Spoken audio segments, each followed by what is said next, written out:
Mark's News Headlines.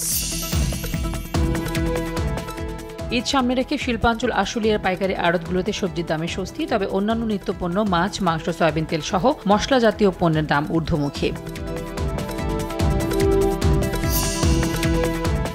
ঈদকে সামনে রেখে চুরি, ছিনতাই ও ডাকাতি কমিয়ে রাজধানীবাসীর নিরাপত্তা নিশ্চিত করতে বিভিন্ন পয়েন্টে চেকপোস্ট বসিয়ে তল্লাশি যৌথ বাহিনীর। নিরাপত্তা নিশ্চিতে যৌথ বাহিনীর এই উদ্যোগকে ইতিবাচকভাবে দেখছেন সাধারণ মানুষ।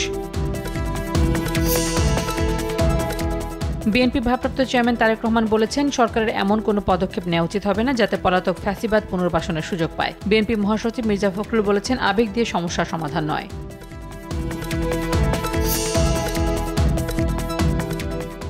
আওয়ামী লীগকে পুনর্বাসিত করার ষড়যন্ত্র চলছে বলে অভিযোগ করলেন হাসনাত আব্দুল্লাহ। প্রতিবাদে বিভিন্ন বিশ্ববিদ্যালয় বিক্ষোভ, নিষিদ্ধ না করা পর্যন্ত রাজুতে অবস্থানের ঘোষণা আওয়ামী লীগ নিষিদ্ধকরণ মঞ্চের।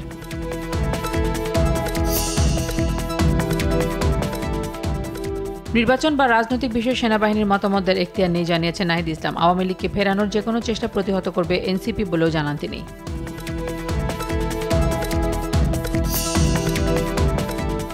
রাজনৈতিক দলগুলো অন্তঃসংঘাত বন্ধ করলে সঠিক সময় নির্বাচন হবে বলে জানিয়েছেন তথ্য ও সম্প্রচার উপদেষ্টা মাহফুজ আলম। তিনি জানান, নির্বাচনের আগে হত্যাকারীদের বিচার ও সংস্কার দৃশ্যমান হবে।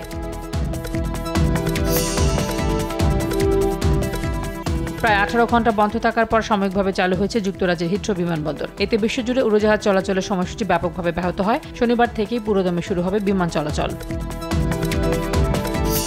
তুরস্কে ইস্তাম্বুলের মেয়র ও বিরোধী দলীয় নেতা ইক্রেম ইমামোগলুকে গ্রেফতারের প্রতিবাদে এবার রাস্তায় নেমেছেন দেশটির বিশ্ববিদ্যালয়ের শিক্ষার্থীরা। এ সময় ইমামোগলুর গ্রেফতারের পাশাপাশি তার বিশ্ববিদ্যালয়ের ডিগ্রি বাতিলের সিদ্ধান্তের বিরুদ্ধে প্রতিবাদ জানায় তারা।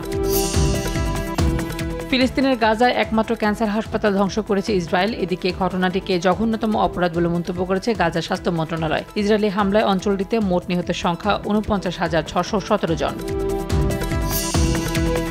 বিশ্বকাপ বাছাই পর্বে উরুগুয়ের বিপক্ষে ১-০ গোলে জয় পেল আর্জেন্টিনা। দলের হয়ে একমাত্র গোলটি করেন থিয়াগো আলমাদা। ম্যাচের শেষ দিকে গঞ্জালেসের লাল কার্ড দেখলেও পূর্ণ পয়েন্ট নিয়ে মাঠ ছাড়ে আলবিসেলেস্তারা।